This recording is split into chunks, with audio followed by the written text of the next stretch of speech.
ओम नमो भगवते वासुदेवाय। ओम नमो भगवते वासुदेवाय। ओम नमो भगवते वासुदेवाय।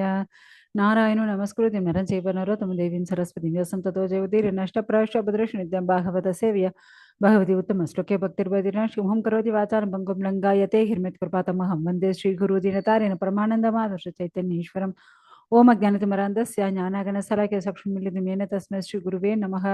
नमो विष्णुपदाय कृष्णप्रसाद बुधल शिवदु जयपदाग स्वामी नमो नमो आचार्यपद नित्य कृपण करुव तमता नगर ग्राम तारिणी नमो ओम विष्णुपदाय कृष्णप्रसाद बुधल श्रीमदे भक्ति वेदांत स्वामी नमः। नमस्ते सरस्वती देवी गौरवाणी प्रचारिणी निर्विशेष शून्यवादी भाषा देश धारणे जय श्री कृष्ण चैतन्य प्रभु नित्यानंद श्री अद्वैत कदाधार शिवासादि गौरव भक्तवृंद हरे कृष्ण कृष्ण कृष्ण हरे हरे हरे राम राम राम हरे हरे।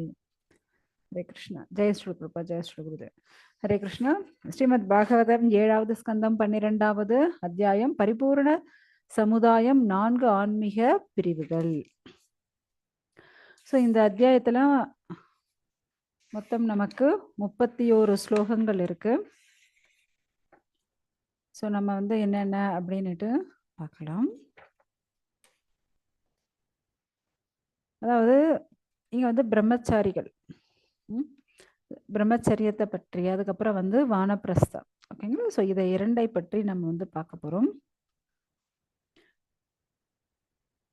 ஏன்னா பிரம்மச்சாரியா இருக்கக்கூடியவர்கள் அதுக்கப்புறம் அவங்க வந்து கிரகஸ்தர்களாக சில பேர் தான் மாறுவாங்க, எல்லாரும் கிரகஸ்தர்களாக மாறுறதில்ல. அதுக்கப்புறம் வானப்பிரஸ்தா ஆசிரமம், அதுக்கப்புறம் வந்து சந்நியாச ஆசிரமம். ஸோ இப்படி தான் வந்து 4 ஆசிரமங்கள் இருக்குது. இதில் ஃபஸ்ட்டு வந்து நம்மளுடைய இந்த பிரம்மச்சாரி ஆசிரமம், அதுக்கப்புறம் வந்து வானப்பிரஸ்த ஆசிரமம். ஸோ அதை பற்றி தான் நம்ம பார்க்க போகிறோம். ஸோ நாரத முனிவர் சொல்லிட்டு இருக்காரு, யாருக்கு? யுதிஷ்டர் இருக்கு. அதாவது ஒரு மாணவன் தன் புலன்களை என்ன பண்ணணுமா, அதாவது சின்ன வயசுலேருந்தே ரொம்ப அடக்கி இருக்கணும். அதே போல் அப்படி தன்னுடைய இந்திரியங்களை அடக்கி இருந்தால்தான் அவனால் என்ன பண்ண முடியும், ஒரு ஆன்மீக குருவுடைய கட்டளைகளை ஃபாலோ பண்ண முடியும். ஸோ அப்போ தான் ஒரு ஆன்மீக குருக்கிட்டையும் அவங்க வந்து ரொம்ப அடக்கத்தோட உறுதியோட நல்ல மனோபாவத்தோடு அவங்க வந்து இருக்க முடியும். அப்போ தான் அவங்க வந்து அந்த பிரம்மச்சரிய விரதத்தை வந்து ஃபாலோ பண்ண முடியும். ஏன்னா அப்போ குருகுலம் வந்து நமக்கு வந்து பர்ஃபெக்டாக இருக்கும். ஏன்னா அந்த காலத்தில் குருகுலம் எப்படி இருந்தது, இந்த காலத்தினுடைய குருகுலம் எப்படி இருக்கு அப்படின்னுட்டு ஒரு வாட்டி பார்த்துட்டு அப்புறம் அப்படி நம்ம வந்து கிளாஸுக்கு போகலாம். ஸோ அந்த காலத்தில் குருகுலம் எங்கே நடந்துட்டு இருந்தது, இந்த காலத்து குருகுலம் எங்கே நடக்குது. ஹரே கிருஷ்ணா. ஸோ அந்த காலத்தில் குருகுலம் எல்லாம் குருவுடைய கட்டுப்பாட்டில் தான், குரு என்ன சொல்லணும் அதை தான் கேட்கணும். ஸோ இப்படியே நகரத்துக்கு நடுவுலையோ இப்படியெல்லாம் இருக்காது. அதுவும் இப்படி லக்ஸுரி லைஃபோட வாழ்க்கையை நடத்திண்டு குருகுலத்தில் இருக்க முடியாது. ஆனால் இப்போ பெற்றவங்களும் எப்படி இருக்காங்கன்னா, நம்மளுடைய குழந்தைங்களுக்கான லக்ஸுரி லைஃப் எப்படி நல்லா இருக்கணும், ஸோ அவங்க இருக்கிற இடம் நல்லா இருக்கணும் அப்படின்னு பார்த்து பார்த்து தான் பண்ணுறோம். ஆனால் அந்த குழந்தைங்களுடைய ஃப்யூச்சர் என்ன பண்ணுறது, கூட இருக்கிற பசங்களால் அப்படியே கெட்டு போயிடுது. ஓகே, இங்கே வந்து ரொம்ப அடக்கத்தோட குரு, அதாவது தன்னுடைய ஆன்மீக குரு கிட்ட ரொம்ப அடக்கத்தோடனும் உறுதியுடனும் என்ன பண்ணணுமா, அவங்க வந்து நடந்துக்கணும். ஸோ பிரம்மச்சரிய விரதத்தை வந்து அவங்க வந்து பர்ஃபெக்டாக ஃபாலோ பண்ணணும், குரு சொல்கிறபடி கேட்கணும். அதே போல் 2 வேளை சந்தியா வேலை, அதாவது பகல் சந்தி இரவு சந்தின்னு சொல்லுவோம் இல்லையா. ஸோ அந்த 2 சந்தியா வேலை அந்த டைமில் அவங்க என்ன பண்ணும், காலை மாலை 2 டைம்லையும் குரு பூஜை ஆகட்டும், அக்னி சூரிய தேவனுக்கான பூஜை, பகவான் விஷ்ணுவுக்கான பூஜை, இதையெல்லாம் வந்து பண்ணிண்டு அதுக்கப்புறம் வந்து காயத்ரி மந்திரம் உச்சாடனம் பண்ணிண்டு இப்படி தான் வந்து இருந்தாங்க. ஆனால் மாணவர்கள் வந்து ஆன்மீக குரு சொல்கிற பேச்சை தான் கேட்கணும், அதை தவிர வேற எதுவுமே பண்ணவே முடியாது. ஸோ ஏன்னா அவங்க வந்து வேத மந்திரங்களை ஓதிண்டு டெய்லி அவங்க வந்து குருக்கிட்ட கல்வியை கற்றுண்டு குருக்கிட்ட அவ்வளோ வந்து மரியாதையோட அவங்க வந்து நடந்துக்கணும். அங்கே வந்து எந்த ஒரு பாகுபாடும் இருக்காது. இவங்க வந்து ராஜா, இவங்க வந்து ஏழை. அதாவது இவங்க பணக்காரங்க, இவங்க ஏழை. ஸோ அப்படின்னு எந்த ஒரு வித்தியாசமும் இருக்காது. எல்லாரும் குருகுல தான் சமமா தான் உட்காரணும், சமமா தான் படிக்கணும், அனைத்தும் சமமா தான் இருக்கும்.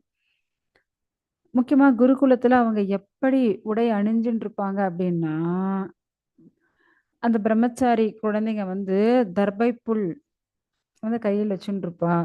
மான் தோலால் அ ஆன ஆடைய தான் போட்டுட்டு இருப்பாங்க. ஓகேங்களா? அப்புறம் வந்து புல்லால் ஆன அரை கச்சை கட்டின்னு இருப்பாங்க. ஸோ இப்படிதான் அதேபோல ஜடாமுடி வச்சுட்டு இருப்பாங்க. கையில தண்டம், கமண்டலம் இதெல்லாம் வச்சுன்னு இருப்பாங்க. ஸோ இப்படிதான் அதேபோல பூணூல்லாம் போட்டுண்டு, அவங்க வந்து அவ்வளோ பெர்ஃபெக்ட்டா குரு சொல்ற பிரகாரம் அவங்க வாழ்க்கை வந்து நடந்துட்டு தான் இருக்கும்.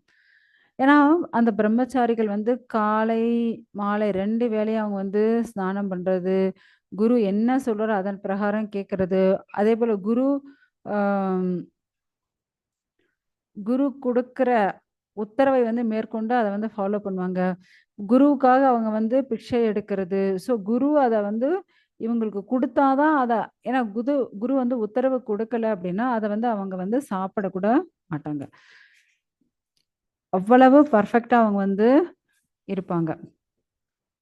அதேபோல அந்த பிரம்மச்சரிய ஆசிரமத்த வந்து அவங்க வந்து ரொம்ப பெர்ஃபெக்ட்டா ஃபாலோ பண்ணிண்டு ஏன்னா நடத்தை இங்க ரொம்ப ரொம்ப முக்கியம். கட்டுப்பாடு அதை விட ரொம்ப முக்கியம். ஏன்னா, அங்க வந்து தேவைக்கு அதிகமா நம்ம வந்து சாப்பிடவும் முடியாது. ஸோ, அங்க என்ன குடுக்கப்பட்டிருக்கோ அவ்வளதான் சாப்பிட முடியும். ஸோ, நம்ம வந்து அத சேமிச்சு வைக்கிறதோ, அப்படியெல்லாம் எதுவும் பண்ண முடியாது. குரு என்ன சொல்றாரோ, அதாவது என்ன உணவு குடுக்குறாரோ அத தான் சாப்பிடணும். அவர் மேல ஏன்னா அவரு குடுக்கக்கூடிய ஏன்னா அவரு குரு வந்து நமக்கு சாஸ்திர பிரகாரம் உபதேசம் பண்ணுவார். அதன் மேல நம்ம வந்து முழு நம்பிக்கையோட நம்ம வந்து அத ஃபாலோ பண்ணணும். அதேபோல எந்த ஒரு பெண்களுடனும் அவங்க வந்து தொடர்புல இருக்கக்கூடாது. பெண்களோட பேசக்கூடாது. ஆ முக்கியமா பெண்களோட இருக்கக்கூடிய ஆண்களோட கூட இவங்க வந்து பேசக்கூடாது. அப்படின்ட்டு சொல்லப்படுறது. ஏன்னா இப்படி பிரம்மச்சாரியா அவங்க வந்து அப்படி தன்னுடைய உடம்பு, மனசு எல்லாத்தையும் வந்து கட்டுப்படுத்திட்டு தான் வாழணும். அப்ப குரு கிட்ட அனுமதி கேட்டு தான் அவங்க வந்து கிரகஸ்தாசிரமத்துக்கு போக முடியும். அவங்க விருப்ப பிரகாரம் எல்லாம் போக முடியாது. ஏன்னா, இப்ப சில பேர் வந்து நான் வந்து இப்படியே பிரம்மச்சரியா இருந்துன்னு அப்படியே வானப்பிரஸ்தம் அப்படியே சந்நியாசம் வாங்கிக்கிறேன் அப்படின்னு சொல்றவாளும் இருக்காங்க. ஆனா சில பேர் இல்ல என்னால வந்து சந்நியாசம்லாம் வாங்க முடியாதுங்க. நானும் வந்து என் குடும்ப சூழ்நிலை அப்படி என் தாய் தந்தைக்கு நான் ஒரே மகன். அதனால நான் வந்து திருமணம் செஞ்சு தான் ஆகணும். என்னுடைய சந்ததி உற்பத்தி பண்ணி தான் ஆகணும். அப்படின்னு விருப்பம் இருக்கிறவங்க மட்டும் தான் என்ன பண்ணுவாங்களாம், கிரகஸ்த ஆசிரமத்துக்கு போவாங்க. திருமணம் செஞ்சுக்கிறாங்க. ஸோ அப்படி பெண்கள் மேல ஆசைப்படக்கூடியவர்கள் திருமணம் செஞ்சுக்கலாம். ஓகேங்களா? ஸோ அப்படி திருமணம் செஞ்சுட்டா மட்டும் தான் அவங்க என்ன பண்ண முடியும்? திருமணம் செ ஆ வாழ்க்கையின் மூலியமாக அவங்க வந்து மற்ற பெண்களோட பேசுறது எல்லாமே வந்து இருக்க முடியும். அதேபோல தன்னுடைய புலன்களையும் வந்து அவங்க வந்து திருப்திப்படுத்திக்க முடியும். ஆனா சில பேர் என்ன பண்றாங்க, இப்படி துறவு வாழ்க்கை, சந்நியாச வாழ்க்கையில வந்து இருக்காங்க. ஆனா இப்படி துறவு வாழ்க்கையில இருக்கக்கூடியவர்கள், பெண்கள் பார்க்கிறதோ, பெண்களோட பேசுறதோ ஏன்னா அதெல்லாம் வந்து சஞ்சலப்படுத்தும். அந்த சஞ்சலத்துக்கு ஆளாகக்கூடாதுன்னு சொல்லப்படுறது. முக்கியமா இப்ப குருவோட மனைவி இருக்காங்கன்னு வச்சுக்கோங்க. குருவோட மனைவி தான் எல்லாருக்கும் வந்து ஏன்னா இவங்கலாம் ரொம்ப குழந்தைகளாக இருப்பாங்க. அவங்களெல்லாம் பார்த்துக்கிறது குருவோட மனைவி. ஏன்னா, அவங்கள வந்து பெர்ஃபெக்ட்டா அவங்களுக்கு தலை சீவி விடுறது, எண்ணெய் வச்சு, அதுக்கப்புறம் வந்து அவங்களுக்கு சமையல் பண்ணி போடுறது. இந்த வேலையெல்லாம் அவங்க பண்ணிட்டுருப்பாங்க இல்லையா? ஆனா, குருவோட மனைவி வந்து ரொம்ப இளமையானவர்களாக இருந்தால், அவங்க கையால நம்ம வந்து தலை சீவிக்கிறதோ, ஆண்கள் வந்து தலை சீவிக்கிறதோ, உடம்பு எண்ணெய் தேய்ச்சுக்கிறதோ இதெல்லாம் வந்து அனுமதிக்கப்படுறது இல்லையாம். ஏன்னா, முக்கியமாக நமக்கு வந்து 7 வகையான தாய்கள் இருக்காங்க. அந்த 7 வகையான தாய்கள் யார் யாரு அப்டின்னா, ஆத்ம மாதா குரு பத்னி பிரம்மணி ராஜபத்னிகாம் தேனூர் தாத்ரி ததா பிருத்வீம் சப்தைதா மாதரஹ ஸ்மிருதாஹம். அதாவது நம்மளை பெற்றெடுத்த தாய் ஒருத்தங்க. 2வது குருவுடைய பத்னி. அவங்களும் நமக்கு தாய் தான். அடுத்தது பிராமணனுடைய மனைவியும் தாய்தான், அரசனின் மனைவியும் தாய்தான், பசுவும் நமக்கு தாய்தான். நம்ம வந்து டெலிவரி ஆகும்போது அம்மா கூட இருந்து ஹெல்ப் பண்ணாங்க இல்லையா, நர்ஸ். ஸோ அவங்களும் நமக்கு தாய்தான். அடுத்தது பூமாதேவியும் நமக்கு தாய்தான். ஓகேங்களா? ஸோ இப்படி 7 வகையான தாய்கள் வந்து நமக்கு இருக்காங்க அப்படின்ட்டு சொல்லப்படுறது. ஆக்சுவலா இங்க வந்து பெண்கள் வந்து நெருப்புக்கு ஒப்பிடப்படுகிறார்கள். பெண்கள் வந்து நெருப்பை போன்றவர்கள், ஆண்கள் வந்து வெண்ணெய் பானை போன்றவர்கள். ஏன்னா, நெருப்பு பக்கத்துல வெண்ணெய் பானை போனால் என்ன ஆகும்? வெண்ணெய் உருகிவிடும் இல்லையா? ஸோ அதனால இப்படிதான் வந்து சாஸ்திரத்துல சொல்லப்பட்டிருக்கு. அம் மனசு கஷ்டப்பட்டுட்டு இருக்கு. ம். ஸோ பெண்களோட வந்து எப்பயுமே ஆண்கள் வந்து தனிமையில இருக்கக்கூடாது. அது தாயா இருந்தாலும் சரி, மகளாக இருந்தாலும் சரி, சகோதரியாக இருந்தாலும் தனிமையில் இருக்கக்கூடாது. தவிர்க்கப்பட வேண்டும் அப்படின்னுட்டு சொல்லப்பட்டிருக்கு. இப்படி ஏன்னா உடம்புடைய தேவைக்காக உங்களுடைய மனம் வந்து சஞ்சலப்படும். ஓகேங்களா? ஸோ அதனால தான் இப்படியெல்லாம் சொல்லப்பட்டிருக்கு. ஏன்னா நம்ம கலியுகத்துல பார்க்கும்போதும் நெறைய இடத்துல தவறுகள் அப்படிதான் இருக்கு. ஏன்னா அதனால மனசு தடுமாற்றத்துக்கு ஏற்பட்டு, புத்தி தடுமாற்றம் ஏற்பட்டு, அவங்க வந்து கீழ விழுந்துருவாங்க. அதனால தான் வந்து பெண்களுடனே அவங்க வந்து இருக்கிறது தடுக்கப்படணும் அப்படின்ட்டு சொல்லப்படுறது. ஏன்னா, ஆண்கள் வந்து பெண்களை பார்க்கும்போது அவங்க வந்து கவரப்படுகிறார்கள். அவங்களால அத கட்டுப்படுத்த முடியாம தான் இப்படி என்ன பண்றாங்க. ஏன்னா நம்ம வந்து சட்டதிட்டங்கள் எல்லாரும் எப்படி இருக்கணும் அப்படின்னா, ரொம்ப சட்டதிட்டங்களோட குடும்பஸ்தர்களாகவும், துறவிகளாகவும், சன்னியாசிகளாகவும் எல்லாரும் வந்து நம்ம வந்து அந்த ரூல்ஸ் அண்ட் ரெகுலேஷன்ஸ வந்து பெர்ஃபெக்ட்டா ஃபாலோ பண்ணிட்டு இருந்தாங்க அப்படின்னா பிரச்சனையே இல்ல. அந்த ரூல்ஸ ஃபாலோ எப்படி பிரேக் பண்ணலான்னு தான் யோசிக்கிறாங்க. ம். அப்படி இருக்கிறதுனால தான் இங்க பிரச்சனையே வருது. ஸோ இப்ப கிரகஸ்தர்கள் சந்ததி உற்பத்தி பண்ணணும் அப்படின்னுட்டு தான் அவங்க வந்து திருமணம் செஞ்சுக்கிறாங்க. அதுவும் எப்படி குருவோட அனுமதியோட. குரு அனுமதிச்சா மட்டும் தான் அவங்களுக்கு வந்து திருமணம் நடக்கும். குரு அனுமதிக்கவில்லை என்றால் திருமணம் நடக்காது. அப்ப அவங்க அந்த பிரம்மச்சரிய விரதத்த வந்து ஸ்டாப் பண்ணிட்டு, அதுக்கு வந்து கிரகஸ்த வாழ்க்கைக்கு திருமணத்தின் மூலியமாக இணையறாங்க.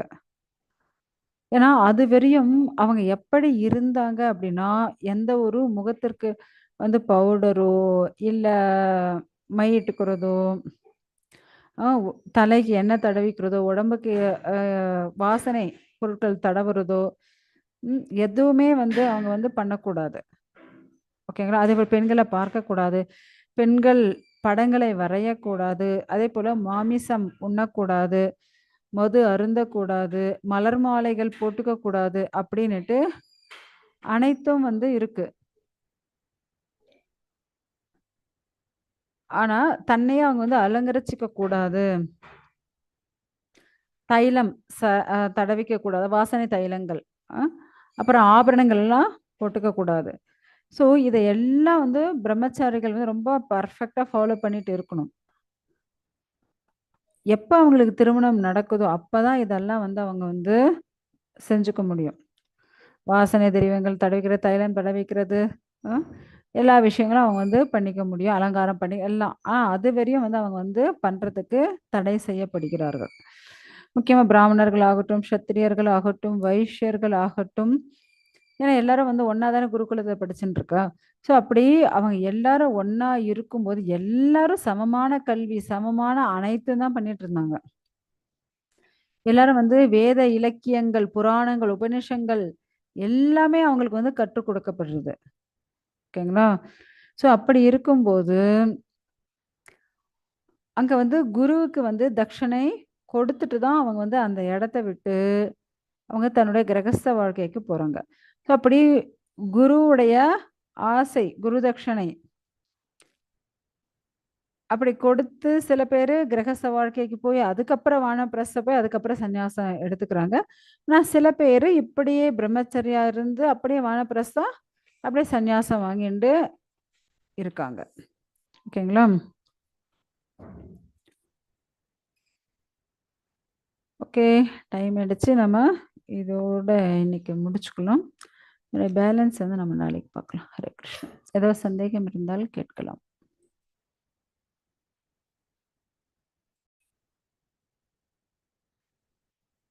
ஹரே கிருஷ்ணம். ஸ்ரீமத் பாகவதம் 7வது ஸ்கந்தம் 12வது அத்தியாயம். இதில் நான் வந்து இது வரையும் பார்த்து 15 வரையும் முடிச்சிருக்கோம் இல்லையா? ஓகே. இங்க வந்து என்ன சொல்லப்படுறது, பிரம்மச்சாரிகள் வந்து அவ்வளோ ஒரு ஸ்ரத்தையோட அவங்க வந்து வாழ்ந்துட்டு இருக்காங்க. எப்படி அப்படின்னா, அவங்க வந்து அவங்களுடைய நடை உடை பாவனைகள் ஆகட்டும், அவங்க கத்துக்கிறது. ஏன்னா இப்ப நம்ம நார்மலா இங்க பாருங்க, எல்லா டிஃப்ரெண்ட் டிஃப்ரெண்ட் ஸ்கூல்ஸ் இருக்கு. இப்ப நம்ம டிராயிங் கத்துக்கணும்னா அதுக்கு வேற ஸ்கூலு, சிற்பக்கலை கத்துக்கணும் அதுக்கு வேற இடம் இல்லையா? ஸோ அது போல எல்லாத்துக்கும் வேற வேறையா இருக்கு. இப்ப இன்ஜினியருக்கு வேற, அதே போல ஆன்மீகமான சான்ஸ்கிரிட் இதை கத்துக்கணும் அதுக்கு வேற இடம் இல்லையா? ஸோ இப்படியே ஒவ்வொன்றுத்துக்கும் இப்ப லா படிக்கணும்னா அதுக்கு வேற காலேஜ் இல்லையா? எல்லாமே டிஃப்ரெண்ட் டிஃப்ரெண்டா இருக்கு. ஆனா அந்த காலத்துல அப்படி கிடையாது. ஸோ குருகுலம் அப்படின்ற அந்த ஒரு இடத்துலயே எல்லாத்தையும் அவங்க வந்து கத்து கொடுத்துருவாங்க. ஓகே, உங்களுக்கு ஏ டு Z எல்லாமே இருக்கும். அவங்களால வந்து அவங்க வந்து ராஜாவோட குழந்தைகளா இருந்தாலும் சரி, மந்திரியோட குழந்தைகளாக இருந்த, ஏழையோட குழந்தைகளா இருந்தாலும் சரி, எல்லாரும் அதே மான் தோலை தான் போட்டுக்கணும், அதே தண்டத்தை வச்சுட்டு இருக்கணும், அதே தர்பைய பிடிச்சுட்டு இருக்கணும், எல்லாரும் பூனல் போட்டுட்டு தான் ஆகணும். அவங்க குரு சொல்றதை கேட்டுட்டு தான் ஆகணும். யாரும் எதுவும் மாத்தவே முடியாது. அவங்க வாழ்க்கை அப்படிதான் இருக்கும். ஸோ குருகுலத்துல அவங்களுக்கு வந்து சிற்பத்துல இருந்து, டிராயிங், ஓவியத்துல இருந்து, இசைக்கலை இல்லையா? ஸோ இசை வாத்தியங்கள் வாசிக்கிறது ஆகட்டும், அப்புறம் கட்டிடக்கலையில இருந்து, அப்புறம் வந்து அனைத்து ஏ டு Z என்னென்ன ஆயக்கலைகள் 64ன்னு சொல்றோம் இல்லையா? ஸோ அது போல அனைத்து கலைகளையும் அவங்க வந்து கத்துக்கிறாங்க. இதுல வந்து எந்த ஒரு டிஃபரன்ஸே கிடையாது. ஆன்மீகமான விஷயங்கள், ஞானங்கள் ஆகட்டும், புராணங்கள் ஆகட்டும், இதிகாசங்கள் ஆகட்டும், அனைத்தையும் அதே போல போர் பயிற்சிகள். ஓகேங்களா? ஸோ அது ஆகட்டும், அதே போல நாட்டியங்கள், சங்கீதம். ஏன்னா இப்ப நம்ம இந்த பௌதிக உலகத்துல பார்த்தோம் அப்படின்னா எல்லாமே டிஃப்ரெண்ட். இப்ப அப்படி ஆயிடுச்சு. ஆனா அந்த கால குருகுலத்துல எல்லாமே ஒரே இடத்துல அவங்க வந்து அதாவது குருகுலத்திலேயே எல்லாமே கத்து கொடுத்துட்டு இருந்தாங்க. ஸோ இப்படிதான் அவங்க வந்து கத்துக்கிறது. அதுக்கப்புறம் வந்து அவங்க வந்து குரு கிட்ட குரு தட்சிணை குடுத்துட்டு, அதுக்கப்புறம் வந்து அவங்க வந்து கிரகஸ்தா லைஃப்க்கு போவாங்க. சில பேரு அந்த குருகுலத்திலேயே இருந்துட்டு, அங்கருந்து அப்படியே அவங்க வந்து வானப்பிரஸ்தா போகுறதாகட்டும், அங்கிருந்து அப்படியே சந்நியாசம் அந்த குருகிட்டே திரும்ப அப்படியே சந்நியாசம் வாங்கிண்டு, அப்படியே பக்தியில இருக்கிறதாகட்டும், இப்படியும் வந்து வாழ்ந்துட்டு இருக்காங்க. ஓகேங்களா? ஆனா வானப்பிரஸ்தர்களுடைய, ஏன்னா இவ்ளோ நேரம் நம்ம வந்து பிரம்மச்சாரிகளுடைய நடை, உடை, பாவனைகள், அவங்க என்னென்னலாம் கத்துக்கிறாங்க அப்படின்னுட்டு அனைத்து விஷயங்களையும் நம்ம வந்து பார்த்தோம். ஆக மொத்தத்துல எல்லா இடத்துலயும் நீங்க பார்த்தீங்க அப்படின்னா, நீங்க வந்து பிராமணனாக இருந்தாலும் சரி, சத்திரியனாக இருந்தாலும் சரி, வைஷ்யனாக இருந்தாலும் சரி, சூத்ரனாக யாராக இருந்தாலும் எல்லாரும் கத்துண்டு தான் ஆகணும். இத கத்துக்க முடியாதுன்னு சொல்லவே முடியாது. ஓகேங்களா? எல்லாரும் ஒண்ணா படிச்சுதான் ஆகணும். என்னால முடியாது, நான் எனதுன்ற அகங்காரம் காட்ட முடியாது அங்க குருகுலத்துல. நான் பணக்காரன், நான் ராஜாவோட பையன், அதெல்லாம் ஒண்ணுமே சொல்ல முடியாது. எல்லாரும் அங்க ஈக்குவல் தான். அதே போல அந்த பிரம்மச்சாரி ஆசிரமத்துல எல்லாரும் இருந்துதான் ஆகணும், கத்துண்டுதான் ஆகணும்.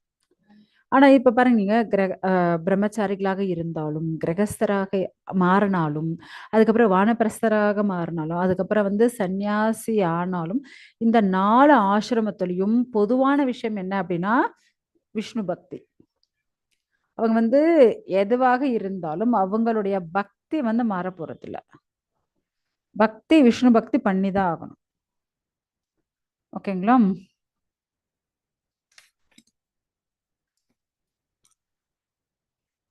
ஏன்னா இந்த உலகத்துல இருக்கக்கூடிய ம், அனைத்து அசைகின்ற அசையாத அனைத்து ஜீவராசிகளுக்கும் தந்தை யாருன்னா பகவான் தானே.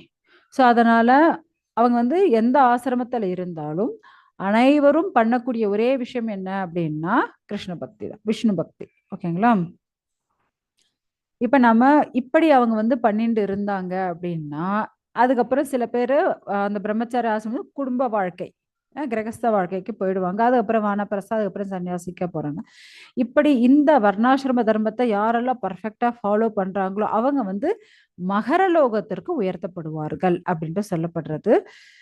ஸோ இவ்வளோ நேரம் நம்ம வந்து அந்த பிரம்மச்சாரி ஆசிரமத்தை பத்தி நம்ம பார்த்தோம். இப்ப வந்து நம்ம வந்து வானப்பிரஸ்த வாழ்க்கை எப்படியாப்பட்டது அப்படின்னு பார்க்க போறோம்.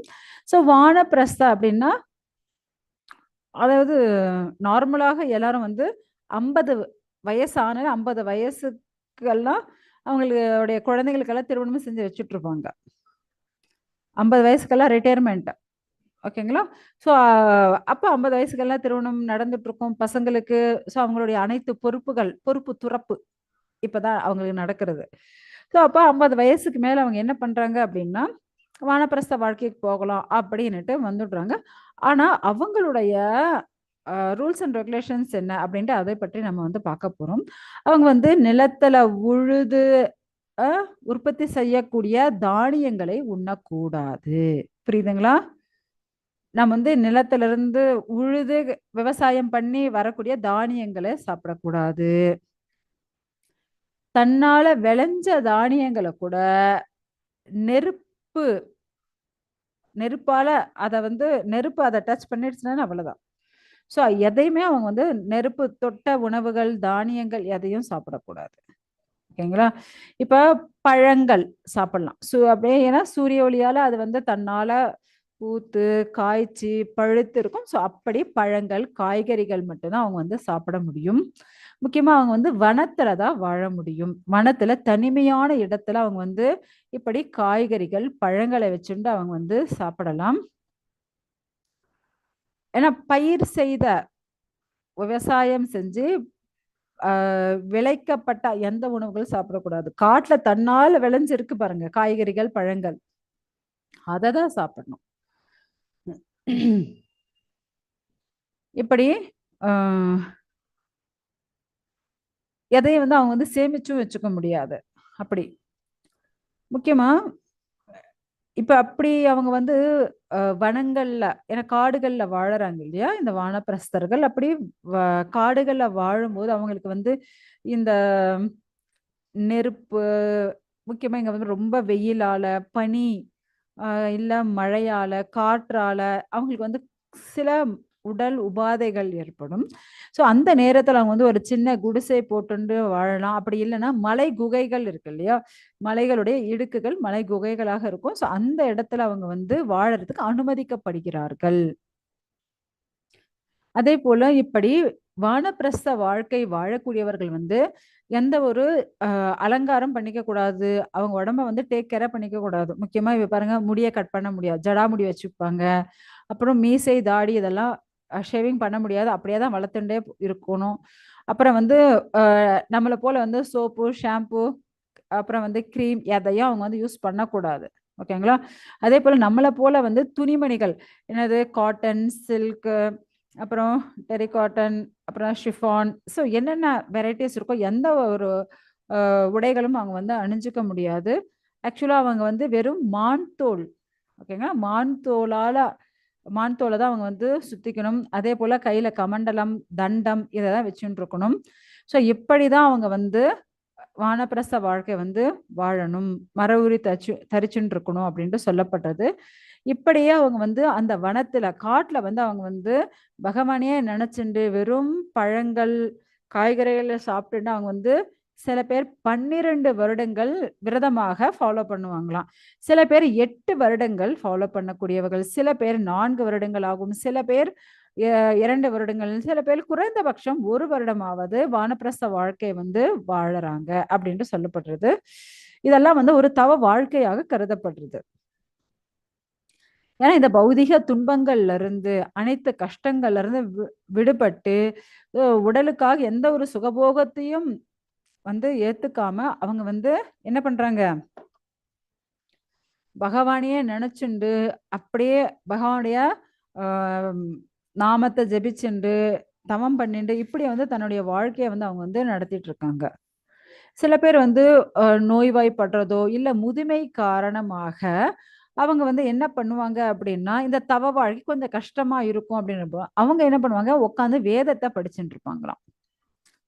ஓகேங்களா. உட்காந்து தபஸ் பண்றது கொஞ்சம் கஷ்டமா இருக்கும். அதனால வந்து நேரா உட்காந்துட்டு படிக்கிற தவம் பண்றது கொஞ்சம் கஷ்டமான பட்சத்துல அவங்க வந்து உட்காந்துட்டு என்ன பண்ணுவாங்க, வேதங்கள படிச்சுட்டு இருக்கிறது. ஸோ இத வந்து தன்னுடைய கடமையாக கருதுவாங்க. ஆனா எந்த ஒரு உணவுப் பொருட்கள்லாம் உட்கொள்றது இல்ல. வெறும் அந்த காய்கறி, பழங்கள் தான். ஸோ இப்படிதான் சில பேர் வந்து அத கூட சாப்பிடுறது இல்லையாங்க. அத கூட சாப்பிடாம உபவாசத்துல அவங்க வந்து தவ வாழ்க்கை மேற்கொண்டுட்டு இருக்காங்க. அதேபோல நீங்க பார்த்தீங்க அப்படின்னா, ம் முக்கியமா பெண்கள். ஏன்னா நம்ம நெறைய பேர் இந்த கிளாஸ்ல பார்த்தீங்க அப்படின்னா, பெண்கள் தான் அதிகம். இல்லையா? ஸோ பெண்களுக்கு வானப்பிரஸ்த வாழ்க்கை சொல்லப்படவில்லை. அதனால நமக்கு இந்த கஷ்டங்கள் கிடையாது. ஆனா இப்ப இருக்கக்கூடிய ஆண்களையாவது இப்படி போய் ஏதாவது போய் பண்ணுங்க அப்படின்னா, என்னால முடியாதுன்னு தான் சொல்லுவாங்க. இல்லையா? முக்கியமா பெண்கள் வந்து பெண்களாக பிறக்க நம்ம வந்து மாதவம் செய்திருக்க வேண்டும் சொல்லுவாங்க இல்லையா? ஸோ அதுபோல நிஜமாவே மாதவம் தான் செஞ்சிருக்கணும் நம்ம. ஏன்னா, அ நாம செய்யக்கூடிய புண்ணியங்கள் நமக்கே. ஆனால் நாம செய்யக்கூடிய பாவங்கள் ஹஸ்பண்டுக்கு போகும். அதே கணவர் செய்யக்கூடிய புண்ணியங்கள் பாதி நமக்கு வந்துடும். ஆனா அவங்க செய்யற பாவம் நமக்கு வராது. அப்ப பாருங்க. அதேபோல வானப்பிரஸ்த வாழ்க்கை அவங்க போகலாம். சந்நியாசம் அவங்க போகலாம். காட்டுல இருந்து அவங்க அவஸ்தைப்படலாம். நம்ம வீட்ல இருந்துட்டே சாப்பிட்டுட்டே நம்ம வந்து பக்தி பண்ணலாம். இதுதான் நமக்கு வந்து ஈஸியான வழி. ஆக்சுவலா என்ன பொறுத்தவரையும் இதெல்லாம் பார்க்கும்போது, ஆண்களை விட பெண்களாக இருக்கிறதே ரொம்ப சிறந்ததாக கருதப்படுறது. ஓகேங்களா? ஓகே. அதுக்கப்புறம் என்ன நடக்குது அப்படின்னா, இங்க வந்து அந்த தவ வாழ்க்கையில அவங்க வந்து என்ன பண்றாங்க அப்படின்னா, பஞ்ச தன்னுடைய உடம்புல இருக்கக்கூடிய அனைத்தையும் பஞ்சபூதங்களா ரோட அவங்க வந்து சேர்த்து விடுறாங்க. இப்ப நீங்க பார்த்தீங்க அப்படின்னா, நம்ம மூச்சு காத்து விட்டுன்னு இருக்கோம். நம்ம பாடி தொட்டு பாருங்க, ஒரு மாரி ஹீட்டா இருக்கும். இல்லையா? அந்த ஹீட்டு, அப்புறம் வந்து அ நீர் வடிவில இருக்கக்கூடிய நம்மளுடைய ரத்தம் ஆகட்டும், அப்புறம் வந்து மண்ணு ஆக மாறக்கூடிய நம்மளுடைய எலும்புகள், சதைகள் ஆகட்டும். ம். ஸோ அதேபோல நம்மளுடைய அ துவாரங்கள். ஓகே 9 துவாரங்கள் இருக்கு இல்லையா? ஆகாசம். ஸோ இப்படி அனைத்தையும் அதனோட சேர்த்துடுவாங்களாம். ஸோ அவங்க வந்து அப்படி ஒரு அ தவ வலிமையோட அவங்க வந்து இந்த வானப்பிரஸ்த வாழ்க்கை வாழக்கூடியவர்கள் செய்யறாங்க. ஏன்னா அவங்களுக்கு வந்து தன் உடம்பு மேல எந்த ஒரு அக்கறையும் கிடையாது. அத வந்து பாதுகாக்கிறதும் கிடையாது. எதுவும் எந்த ஒரு பிடிமா அதாவது என்ன இன்ட்ரெஸ்டும் கிடையாது அந்த தேகத்தின் மேல. ஸோ பகவான் மேல அப்படி ரொம்ப ஸ்ரத்தையோட இருந்துண்டு, அவங்க வந்து ஏன்னா பஞ்சபூதத்தால் செய்யப்பட்ட இந்த உடம்ப, அந்த பஞ்சபூதத்திலேயே வந்து கலந்துடுறாங்க. இப்ப எக்ஸாம்பிள் நீங்க பார்த்தீங்க அப்படின்னா, இப்ப நம்ம வந்து ஆக்சுவலா எங்க பெங்களூர்ல வந்து என்ன பண்ணுவாங்க அப்படின்னா, பிசிபெல்லாபாத்ன்னு பண்ணுவாங்க. அரிசி, பருப்பு அனைத்து காய்கறியும் இருக்கும் அதுல. இதுதான் இருக்கணும், இதுதான் இருக்கக்கூடாதுன்னு கிடையவே கிடையாது. அனைத்து காய்கறிகளும் இருக்கும். அ தேங்காய், கரம் மசாலா எல்லாம் போட்டு இருக்கும். ஸோ எல்லாம் மிக்ஸ் பண்ணி ஒரு கலவை தான் என்ன, இந்த பிசிபெல்லாபாத் அப்படின்னு சொல்றது. இல்லையா? அதுபோல இந்த பஞ்சபூதங்கள் பஞ்சபூதங்களால செய்யப்பட்ட ஒரு பொருள் தான் என்ன இந்த உடம்பு.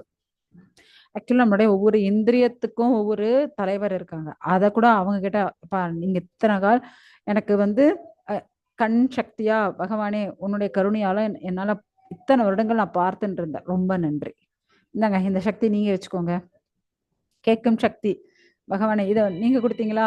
எனக்கு நன்றி. இந்தாங்க இத நீங்க வச்சுக்கோங்க. உங்களோடது உங்களுக்கே குடுக்குறது. அதுபோல் பஞ்சபூதங்கள பஞ்சபூதங்களோட குடுக்குறது. அனைத்து சக்திகள அந்தந்த சக்திகளோட ஒப்படைக்கிறது. ஸோ அப்படி வந்து அவங்க வந்து பண்ணுவாங்களாம். அப்ப பாருங்க எவ்ளோ ஒரு தவ வலிமை இருக்கும் அவங்களுக்கு. இல்லையா? ஸோ அது என்னென்னன்னு இப்ப நம்ம வந்து பார்க்கலாம். ஏன்னா பஞ்சபூதங்கள் என்னென்ன? மண், நீர், நெருப்பு, காற்று, ஆகாயம். இல்லையா? அந்த பஞ்சபூதங்களோட என்னென்ன பண்றாங்க அப்படின்னா, அவங்க வந்து ரொம்ப நித்தியமான, நிதானமான மனசோட, நிதானமான அந்த புத்தியோட அவங்க என்ன பண்றாங்க அப்படின்னா,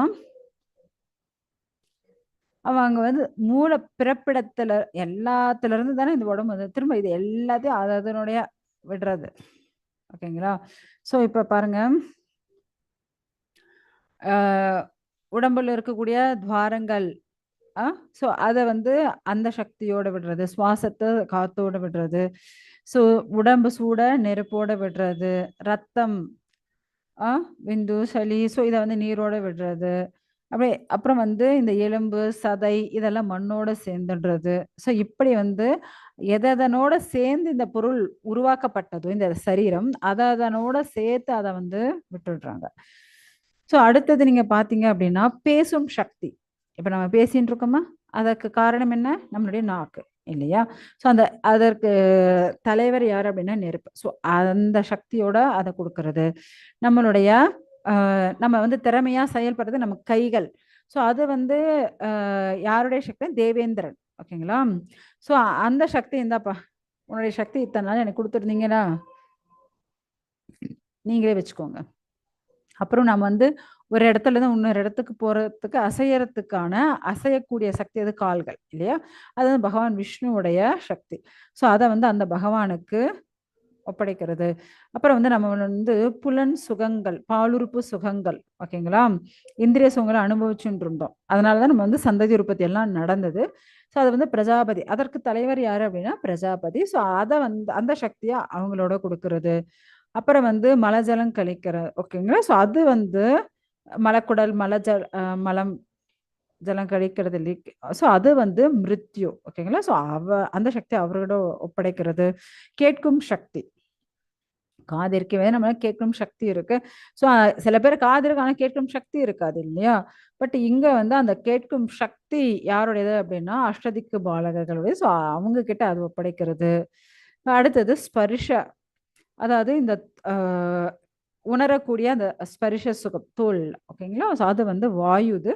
ஸோ அத வந்து அவர்கிட்ட ஒப்படைக்கிறது. அடுத்தது வந்து பார்க்கும் சக்தி. அந்த தலைவர் யாரு அப்படின்னா சூரியன்.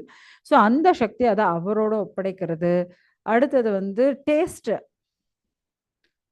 இருக்கு இல்லையா? ஸோ அது வந்து வருணனோட. ஸோ அந்த வருணன் கிட்ட அந்த சுகத்த குடுக்குறது. அப்புறம் வந்து முகரும் ஸ்மெல். வாவ்! என்னவோ நல்ல வாசனை. மல்லிப்பூ வாசனை அடிக்குது அப்படின்னு சொல்றோம் இல்லையா?